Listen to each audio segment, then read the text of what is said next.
Hello बच्चों, आज हम जिस क्लास में पढ़ने जा रहे हैं चैप्टर 1 का लेक्चर नंबर 8 और आज हम पढ़ेंगे गॉस की प्रमेय का एक नया एप्लीकेशन।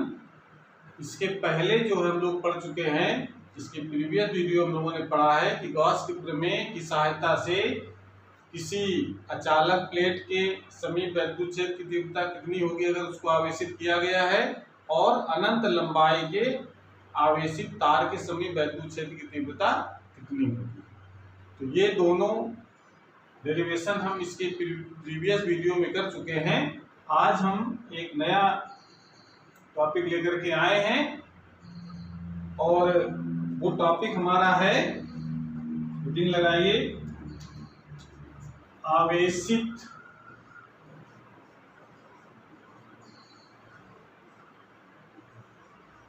गोलीय कोश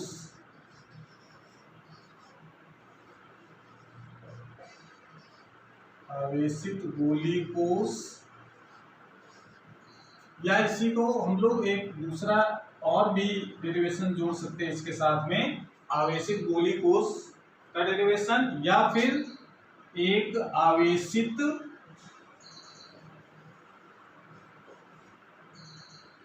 ठोस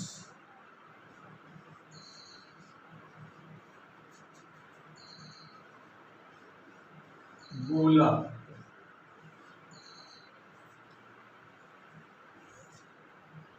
के समीप या के कारण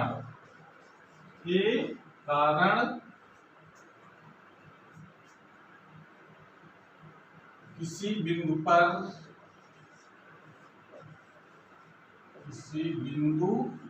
पर विद्युत क्षेत्र की तीव्रता।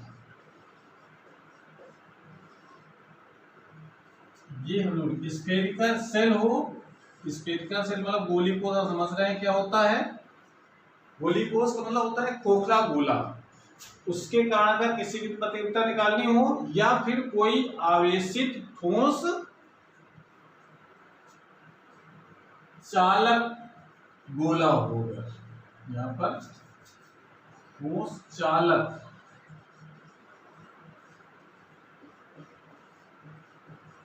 गोले के कारण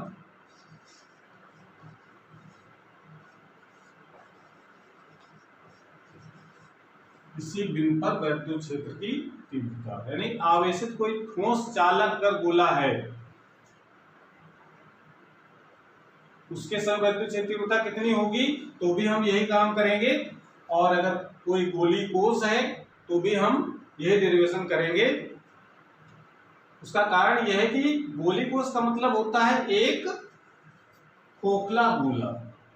तो हम मान लेते हैं कि एक हमारे पास खोखला गोला है जिसको हम गोली कोश कह रहे हैं यहां पर, जिसकी त्रिज्या है r, जिसका केंद्र है O, ठीक है। और इसे अगर हम प्लस Q आवेश से आवेशित कर देते हैं, इस पर आवेश कितना माना हमने, प्लस Q आवेश से इसको आवेशित किया गया है। अगर यही अगर गोली कोश ना होकर के कोई ठोस चालक गोला अगर होता, तो जानते हैं कि कोई भी चालक अगर पदार्थ है और उस पर आवेश दिया जाता है तो उसका संपूर्ण आवेश उसके सतह पर आ जाता है। तो अगर ठोस भी अगर इसको पूरा गोला मान लें तो आवेश दिया जाए तो वो भी पृष्ठ पर पहुंच जाएगा, अंदर कोई आवेश नहीं होगा। इसलिए ये भी एक ठोस गोला जो होगा, अगर आवेश दिया जाएगा तो वो भी एक गोली कोश की तरह ही उसका व्यवहार होगा। इसलिए दोनों के डेरिवेशन सेम है। अब आपको समझना है कि इसको कैसे करेंगे हम लोग। तो इसकी भाषा थोड़ी लिख लेते हैं हम लोग। माना r त्रिज्या का एक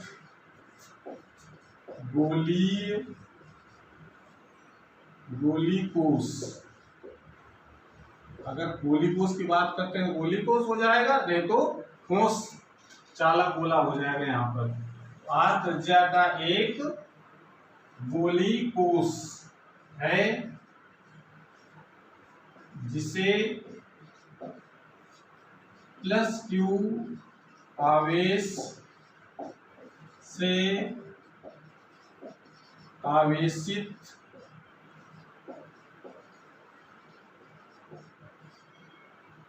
किया गया है, आवेशित किया गया, इसे प्लस क्यू आवेश देकर के चार्ज कर दिया गया है। ठीक है, अब जरा ध्यान दीजिए, हमको इसमें तीन स्थितियां हमको डिस्कस करनी है। एक पॉइंट ऐसा लेंगे जो इस कोष के बाहर होगा, और एक पॉइंट ऐसा लेंगे जो इसके पृष्ठ पर होगा, और एक पॉइंट ऐसा लेंगे जो इसके अंदर होगा। तो तीन स्थितियों पर वैद्युत क्षेत्र की तीव्रता हमको ज्ञात करनी है। तो इसके लिए हम मानते हैं पहली स्थिति के लिए, यानी बाह्य बिंदु पर, बाह्य बिंदु पर, बाह्य बिंदु पर, बाह्य बिंदु के लिए मान लेते हैं, माना गोली कोष, गोली कोष के केंद्र O से R दूरी पर, लेकिन शर्त है कि R का मान किससे बड़ा है, उसकी त्रिज्या से। R तो त्रिज्या से बड़ा होगा तो एक पॉइंट कहाँ आएगा, इसके बाहर। यहां पर कोई पॉइंट मान लेते हैं, तो क्लियर हो गई। एक पॉइंट P है जिसकी दूरी है R। समझ में आया? O से R दूरी पर एक बिंदु P है जहां वैद्युत क्षेत्र की तीव्रता ज्ञात करनी। बात क्लियर हो गया? तो इसके लिए क्या करते हैं हम लोग, इसके लिए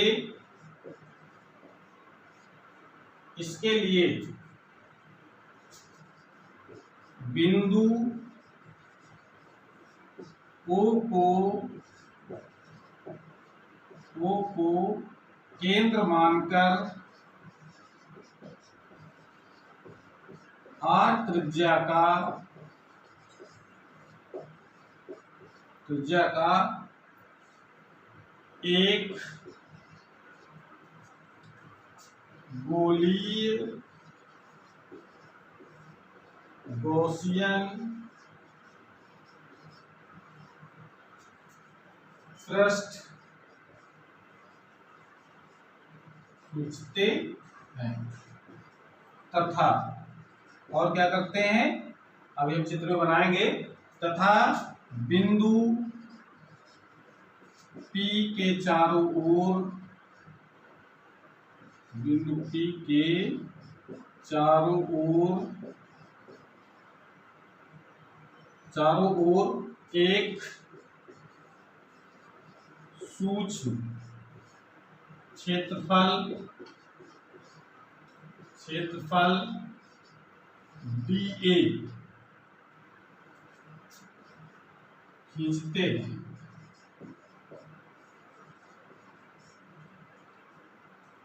डी खींचते हैं, तो जरा खींच दें। बिंदु P से जाने वाला और O को केंद्र मान करके एक काल्पनिक बंद पृष्ठ खींचेंगे इस प्रकार से। एकदम स्फीयर की शेप का होना चाहिए। अगर टेढ़ा बन गया है तो आप लोग इसको बिल्कुल एकदम गोल बनाएंगे।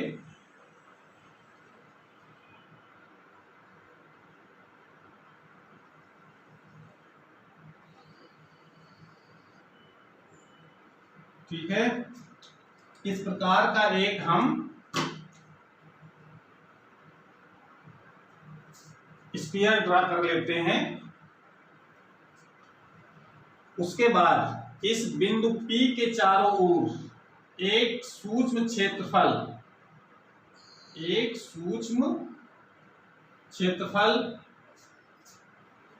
लेते हैं, जिस पर खींचा गया जो अभिलंब है, ये मालूम है आपको किसी गोली, चूंकि गोली पृष्ठ हमने खींचा है तो गोली पृष्ठ पर खींचा गया अभिलंब तल के लंबवत होता है, हमेशा बाहर की तरफ। ठीक है, और इस बिंदु पर जो तीव्रता होगी उसकी डायरेक्शन भी बाहर की तरफ होगी इस आवेश के कारण। क्लियर हो गई बात? वैद्युत क्षेत्र की तीव्रता, क्योंकि यहाँ पर प्लस आवेश रखेंगे तो बल लगेगा बाहर की तरफ, तो बाहर की तरफ वैद्युत क्षेत्र की तीव्रता हो जाएगी। तो इस संपूर्ण गॉसियन पृष्ठ से गुजरने वाला वैद्युत फ्लक्स का मान कितना होगा? तो हम लोग लिखेंगे यहाँ पर संपूर्ण गॉसियन पृष्ठ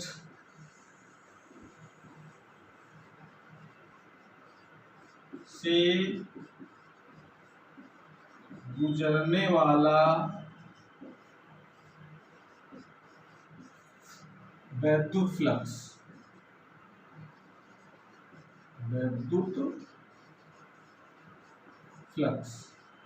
कितना हो जाएगा दोस्तों? वैद्युत फ्लक्स का मान पहले छोटे का निकाल लीजिए। तो छोटे का वैद्युत फ्लक्स होता है, वो होता है E डॉट dA। अब संपूर्ण पृष्ठ निकाल रहे हैं तो इसका समाकलन करना पड़ेगा। बंद पृष्ठ है तो गोला भी लगाएंगे, एक इसके बराबर होगा फाई E के बराबर। ठीक है, इसको नोट कर लें, उसके बाद फिर इसके आगे और करेंगे।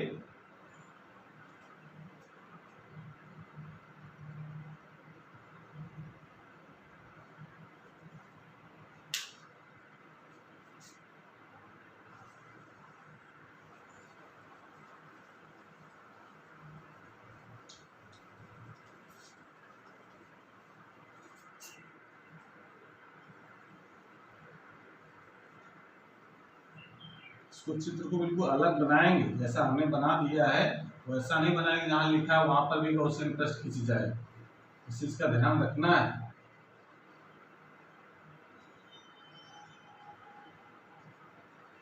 एकदम अलग से दिखना चाहिए फिगर ये। इस प्रकार से गॉसियन पृष्ठ हमने खींच रखा है।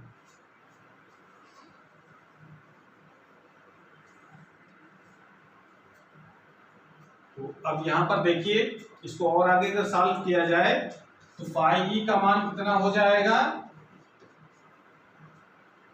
समाकलन ई d A cos 0, E dot D A का मान होता है ई डी ए कॉस थीटा। थीटा देखिए, थीटा क्या होता है? ई और डी ए के बीच का कोण। इस स्थिति में दोनों जो है एक ही दिशा में है तो थीटा 0 हो जाएगा, तो कॉस 0 का मान 1, यानी फाई ई बराबर जो हो जाएगा वो हो जाता है समाकलन ई डी।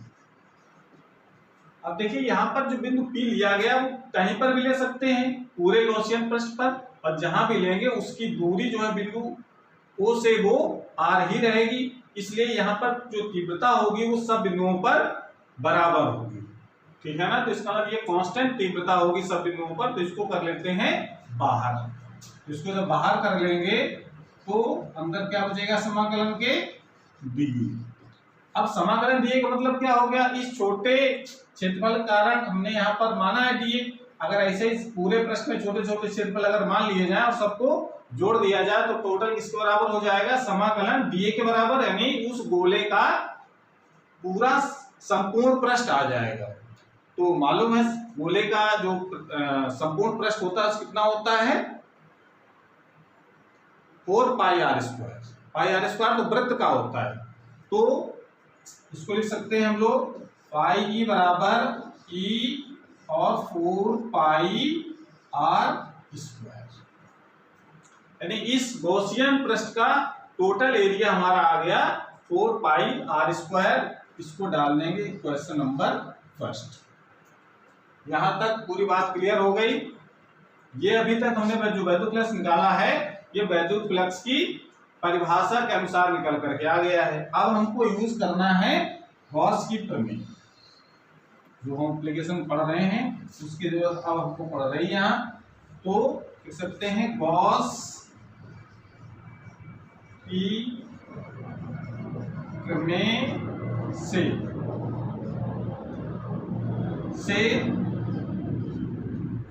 गॉस की प्रमेय से गॉसियन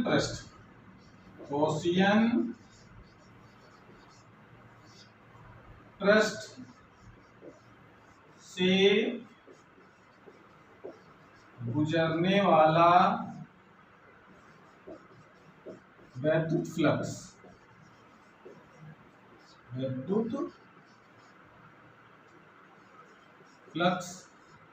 कितना होता है। गॉस प्रमेय क्या कहती है, किसी बंद पृष्ठ से गुजरने वाला वैद्युत फ्लक्स उस पृष्ठ द्वारा घिरे आवेश का 1/ε गुना होता है। ठीक है, तो गॉसियन पृष्ठ द्वारा घिरा आवेश कितना होगा, गॉसियन पृष्ठ द्वारा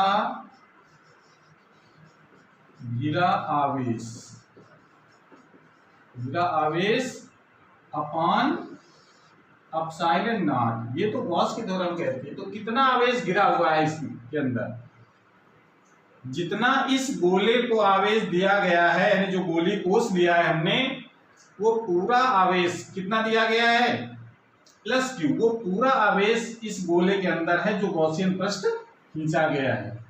तो कितना आवेश अंदर गिरा हुआ है, क्यू अपान एप्सिलॉन नॉट। इसको एक क्वेश्चन नंबर डाल लेंगे 2। अब यहां पर लिख सकते हैं समीकरण 1 व 2 से क्या लिख सकते हैं, P 4 pi R square is equal to Q upon epsilon naught. ये लिख सकते हैं। थोड़ा सा यहां पर आ जाओ, इसको ट्रांसफर करिए तो इज इक्वल टू क्या बचेगा हमारे पास, 1/4 pi epsilon not Q upon R square. ये फार्मूला निकल करके आ गया है। इसको हम इक्वेशन नंबर डाल सकते हैं। अब क्लियर हो गई। इसका मतलब देखिए, ये फार्मूला हम लोग इसके पहले भी निकाल चुके हैं, याद आ रहा है कुछ। ये फार्मूला तब भी निकला था जब कोई बिंदु आवेश Q के कारण वैद्युत क्षेत्र की तीव्रता R दूरी पर निकाली जा रही थी। तो इसका मतलब है कि ये जो गोली कोष है या कोई चालक गोला है, अगर आवेश दिया गया है तो ये माना जाता है कि उसका संपूर्ण आवेश बिल्कुल इसके बिंदु O पर केंद्रित है। तो उसके कारण R दूरी पर वैद्युत क्षेत्र की तीव्रता 1/4 pi epsilon not Q upon R होती है, R स्क्वायर होती है। ठीक है, इसी का एक दूसरा रूप है इसी फार्मूले का, तो इसको नोट कर लें। उसके बाद उसके आगे हम लोग चलते हैं।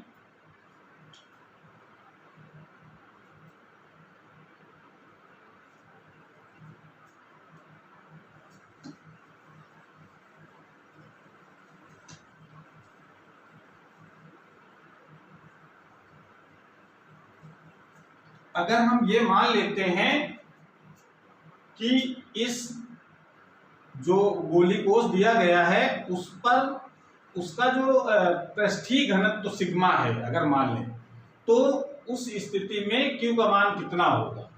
तो अगर हम ये लिखते हैं कि यदि पृष्ठ पर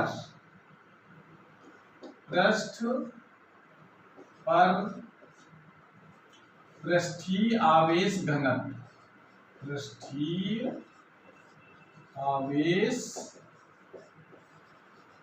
घनत्व सिग्मा है, तो सिग्मा इक्वल टू क्या लिख सकते हैं, एकांक क्षेत्रफल पर उपस्थित आवेश। तो सिग्मा इक्वल टू क्या होता है, Q अपान A होता है। A कितना होगा इसका, 4 पाई R। अब ये देखिए यहाँ पर आवेश किसके ऊपर है, इस कैपिटल आर त्रिज्या के गोले के ऊपर है, तो यहाँ पर हम कैपिटल आर स्क्वायर लगाएंगे, क्योंकि एकांक क्षेत्रफल पर उपस्थित आवेश को ही पृष्ठ घनत्व कहते हैं। पृष्ठीय आवेश घनत्व का मान हम लोग sigma equal to q upon 4 pi are square से निकाल सकते हैं। यहां से क्यू का मान कितना हो जाएगा, 4 pi are square into sigma. इसको डाल लेते हैं। चलिए इसको क्वेश्चन मत डालिए, इसको क्यू का मान हम समीकरण नंबर 3 में रख देंगे।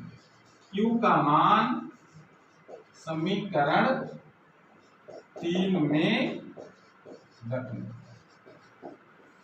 एक एक स्टेप को समझते चलें, जिससे पूरा डेरिवेशन बिल्कुल याद हो जाए कैसे किया गया है। क्यू का मान समीकरण 3 रख देंगे तो ई का मान कितना हो जाएगा, 1/4 पाई एप्सिलॉन नॉट, की वैल्यू लगाइए यहाँ पर, तो हो जाएगा 4 पाई आर स्क्वायर अपान, की वैल्यू हो गई इतनी, किंतु सिग्मा भी रहेगा और अपान आर स्क्वायर। देखिए यहां से 4 पाई कैंसिल हो जाएगा, क्या बचेगा यहाँ पर, sigma upon epsilon naught R square upon R square, यानी capital are square upon small R square. ये भी जो है विद्युत क्षेत्र की तीव्रता का व्यंजक है। ये है पृष्ठीय आवेश घनत्व के पदों में और ये है आवेश के पदों में, ठीक है ना। दोनों फार्मूले हमको याद भी रखने हैं, न्यूमेरिकल में जरूरत पड़ सकती है इनकी। और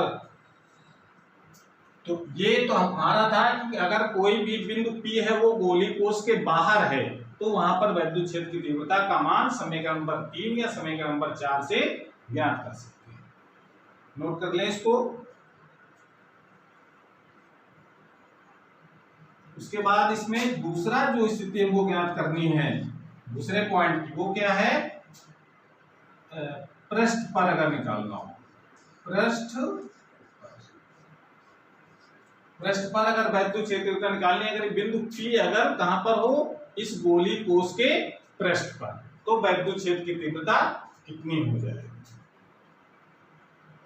तो अगर ये बिंदु देखिए, सोचिए यहां पर अगर बिंदु P अगर यहां पर होता इसके पृष्ठ पर, तो ये जो स्मॉल आर जो दूरी हम अभी यहां तक ले रहे हैं वो यहां तक होती, और वो स्मॉल आर किसके बराबर हो जाती, उस गोली कोश के त्रिज्या के बराबर। तो इसका मतलब अगर ये ऐसा होता, अगर ये कंडीशन लगा देते हैं, अगर पृष्ठ पर विद्युत क्षेत्र तीव्रता निकाल रहे हैं तो स्मॉल आर का जो मान होता है वो कैपिटल आर के बराबर हो जाए। ये बात समझ में आ रही है। जो डेरिवेशन हमने 3 नंबर और 4 नंबर समीकरण ये हैं, उसी फार्मूले में हम ये small r equal to capital r लगा देंगे। तो पृष्ठ पर r equal to small r, तो पृष्ठ पर विद्युत क्षेत्र की तीव्रता कितनी हो जाएगी, पृष्ठ पर विद्युत क्षेत्र की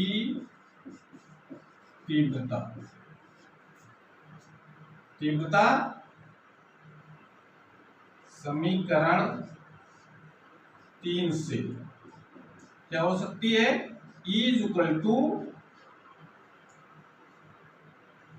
स्मॉल आर की जगह कैपिटल आर लगा दें, तो 1/4 पाई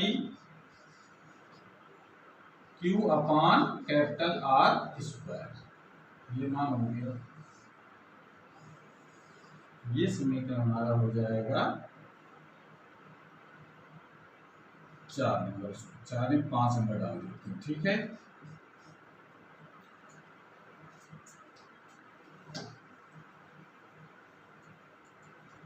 और इसी के आगे समीकरण 4 से देखिए क्या लिख सकते हैं, का मान अगर ये कंडीशन लगा दें, स्मॉल आर की जगह कैपिटल आर लिख दें, तो 1/1 sigma upon epsilon not capital R square upon capital are square. ये क्या होगा, दोनों कैंसिल, इज इक्वल टू हो जाएगा सिग्मा अपान एप्सिलॉन नॉट। ये भी फार्मूला होता है पृष्ठ पर वैद्युत क्षेत्र की तीव्रता। ठीक है, बात क्लियर हो रही है ये। तो इसका मतलब अगर पृष्ठ पर वैद्युत क्षेत्र तीव्रता निकालनी है तो केवल चेंज हो जाएगा स्मॉल आर की जगह कैपिटल आर, बाकी और कुछ चेंज नहीं होगा। तो इस प्रकार से पृष्ठ पर भी वैद्युत क्षेत्र की तीव्रता का मान निकाल सकते हैं। नोट कर लें इसको, वीडियो को रोक करके नोट कर लिया करें।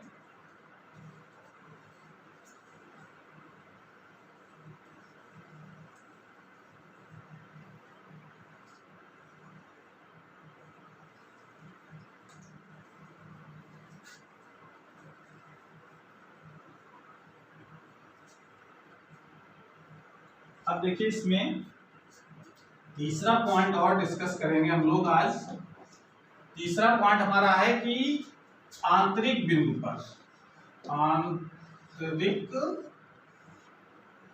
बिंदु पर, ठीक है, अगर ये जो बिंदु P है अगर इसके अंदर हो तब उस बिंदु पर वैद्युत क्षेत्र तीव्रता कितनी होगी। तो हम लोग क्या लिखें इसमें कि माना बिंदु O या केंद्र O लिख दीजिए, केंद्र O से R दूरी पर, R दूरी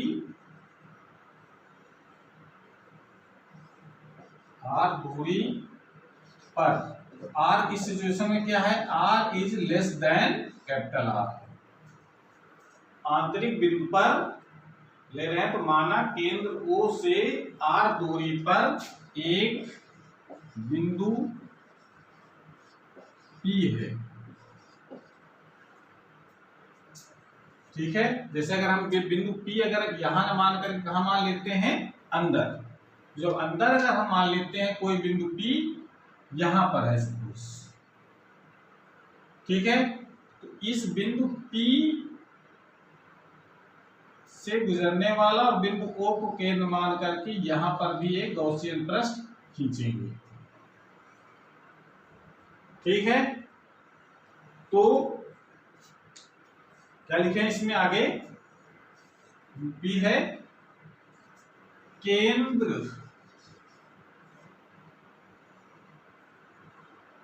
बिंदु O को केंद्र मानकर R त्रिज्या का, अब देखिए बाहर वाले बिंदु की बात नहीं हो रही है, अंदर वाले बिंदु की बात हो रही है, जिसकी दूरी हम यहां पर R ले रहे हैं, उसकी बिंदु O से P की दूरी, और यहां पर भी एक छोटा क्षेत्रफल ड्रा करेंगे, उस पृष्ठ से गुजरने वाला वैद्युत फ्लक्स का मान कितना।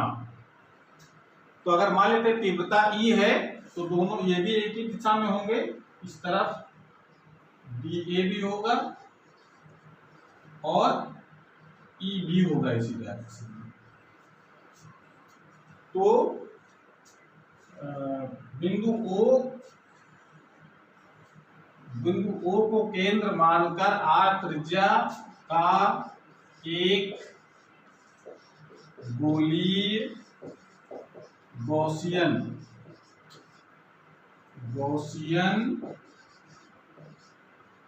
पृष्ठ खींचते हैं, गॉसियन पृष्ठ खींचते हैं।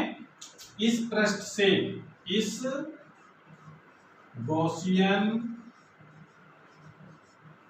पृष्ठ से गुजरने वाला वैद्युत फ्लक्स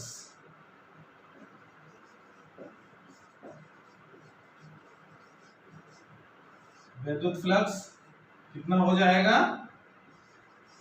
फाई E बराबर, अब देखिए पहले छोटे क्षेत्रफल से गुजरने वाला वैद्युत फ्लक्स का मान निकालेंगे E डॉट DA से, और उसका फिर कर देते हैं समाकलन।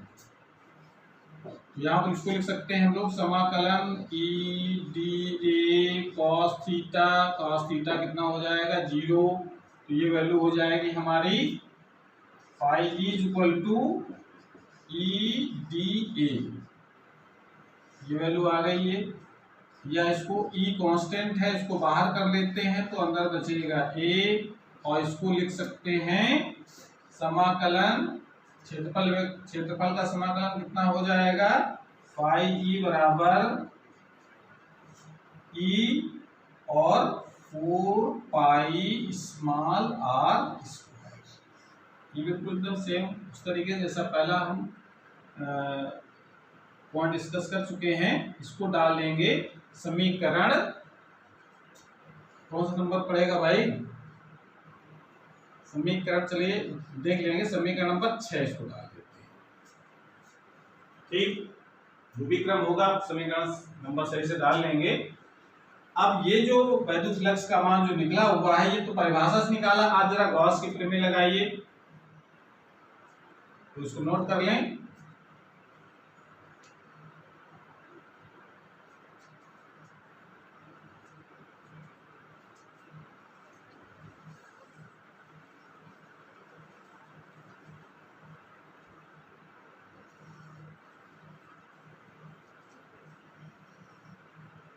तो गॉस की प्रमेय क्या कहती है हमारी, गॉस की प्रमेय से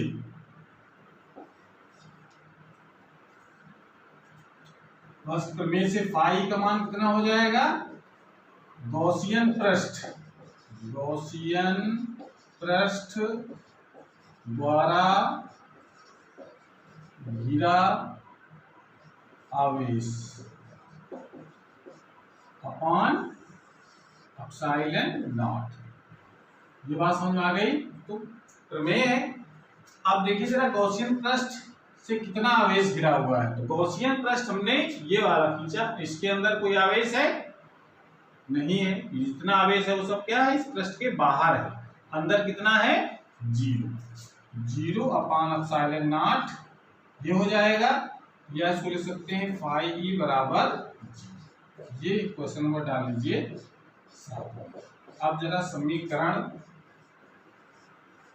6 व 7 से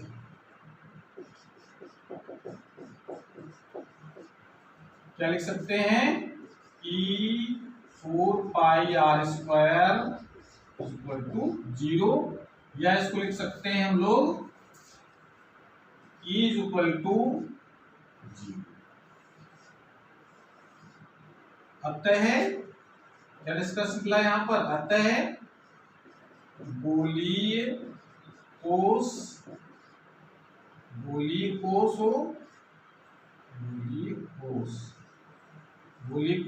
या ठोस गोला,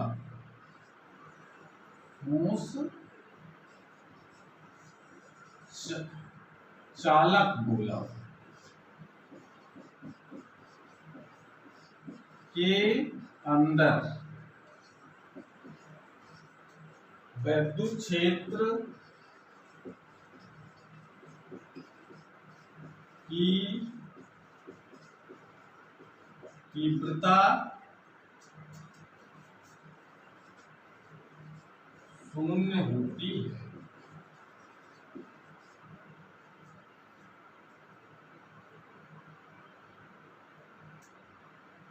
गोली कोष के अंदर विद्युत क्षेत्र की तीव्रता शून्य होती है, और अगर कोई चालक ठोस गोला भी है तब भी उसके अंदर विद्युत क्षेत्र की तीव्रता शून्य होती है। अचालक गोले के अंदर शून्य नहीं होती है।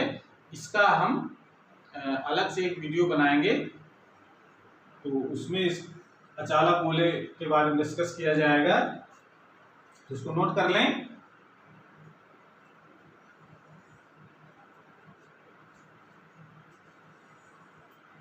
उसके बाद इसमें एक हम ग्राफ बनाएंगे जो ये प्रदर्शित करेगा कि जो विद्युत क्षेत्र की जो तीव्रता होती है वो दूरी के साथ किस प्रकार निर्भर करती है। तो जैसा देखिए सूत्र पर दिमाग लगाइए जरा, ये सूत्र अभी हम लोग निकाला है जो कि बाह्य बिंदु पर वैद्युत क्षेत्र की तीव्रता 1/4πε0 Q/r², यानी ये निष्कर्ष निकलता है कि E डायरेक्टली प्रोपोर्शनल है R इन 1/r², यानी r² की इनवर्सली प्रोपोर्शनल है। दूरी बढ़ने के साथ साथ में वैद्युत क्षेत्र तीव्रता घटती है, यानी ये जो बिंदु R है इस यानी पृष्ठ से दूर जाएंगे तो वैद्युत क्षेत्र तीव्रता क्या होगी, घटेगी। जैसे से पास आएंगे वैद्युत क्षेत्र तीव्रता बढ़ेगी, पृष्ठ पर सबसे ज्यादा होगी। पृष्ठ पर कितनी ज्यादा होगी इसका फार्मूला हमको पता है, E = होता है 1/4πε0 Q/R²। R तो फिक्स है भाई, गोली कोष का जो त्रिज्या है वो तो हमने फिक्स कर रखी है, उसको घटाना बढ़ाना नहीं है। तो इसका मतलब है कि ये जो वैल्यू होगी ये पूरी वैल्यू हमारी क्या होगी, कांस्टेंट होगी, यानी जो सबसे ज्यादा जो वैद्युत क्षेत्र तीव्रता होगी वो इतनी होगी। और इससे अगर दूर जाएंगे यानी R जो है ये कैपिटल R, इससे अगर बाहर जाएंगे तो वैद्युत क्षेत्र की तीव्रता का मान इस वाले सूत्र से घटने लगता है। और अंदर जो बिंदु होगा ये तो बात कर रहे थे हम बाह्य बिंदु पर, इस पॉइंट को समझ करके तभी ग्राफ इसमें समझ में आएगा कैसे ड्रा किया गया है। बाह्य बिंदु पर ये बात थी हमारी, ये हमारी कौन सी पृष्ठ पर वैद्युत क्षेत्र तीव्रता है। और अंदर क्या स्थिति है ये निकाल चुके हैं, अंदर क्या स्थिति है, तीव्रता का मान 0 होता है। तो इसको कैसे देखिए ग्राफ में दिखाया जाएगा, इस चीज को जरा समझें। अगर हम दूरी के साथ वेरिएशन अगर दिखाते हैं, जैसे ये हमारा हो गया x अक्ष और ये हो गया y अक्ष, क्लियर हो गया। इसको जो है बिगाड़ दें, केवल ग्राफ को आपको देखना है। तो देखिए इसको कैसे रिप्रेजेंट किया जा सकता है। ये हमारा है मूल बिंदु O, इसका जो इसको भी हटा देते हैं, इसका इस तरफ जो रिप्रेजेंट कर रहे हैं वो है वैद्युत क्षेत्र की तीव्रता, और इस तरफ जो दिखा रहे हैं वो है R। इस तरफ भी भाई अगर पॉइंट अगर इधर ले लें तो इधर भी R हो जाएगा, ये इस तरफ R है और इस तरफ वैद्युत क्षेत्र की तीव्रता यानी x अक्ष और y अक्ष, ये दो अक्ष मान लिए हमने। अगर हम मान लेते हैं ये हमारे पास एक गोला है, गोला का मतलब कोई गोली कोष है जिसे आवेशित किया गया है, यानी ये कैसा धन आवेशित है। ध्यान से समझना ग्राफ ड्रा करने के लिए। ये इसका है सेंटर 2, जिसकी त्रिज्या को हमने क्या माना है, R। तो इस R तक यानी कह सकते हैं कि इसके अंदर इस जगह तक, यानी ये जो R पॉइंट है इस जगह तक या इसके दूसरी ओर भी देख लीजिए, यहां तक जहां तक उसकी त्रिज्या है वहां तक वैद्युत क्षेत्र की तीव्रता कितनी है, 0। यानी जब तक हम उसके अंदर रहेंगे, जब तक उसके अंदर रहेंगे तब तक वैद्युत क्षेत्र की तीव्रता 0 रहती है। और जब हम पृष्ठ पर आ जाएंगे उस समय तीव्रता हमारी सबसे ज्यादा होगी। मान लेते हैं सबसे ज्यादा तीव्रता को इस पॉइंट से रिप्रेजेंट कर रहे हैं, और उसके बाद फिर जैसे जैसे बाहर जाएंगे तीव्रता का मान घटता है इस प्रकार से। यानी यहां पर दिखा सकते हैं E इनवर्सली प्रोपोर्शनल R²। इसी प्रकार से यहां पर भी ड्रा किया जा सकता है, E directly proportional to 1/R²।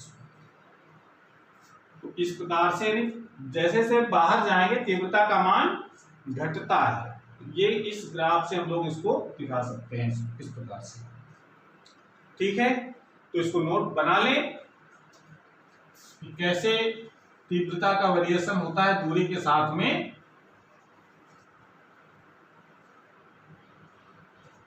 बना लीजिए इसको।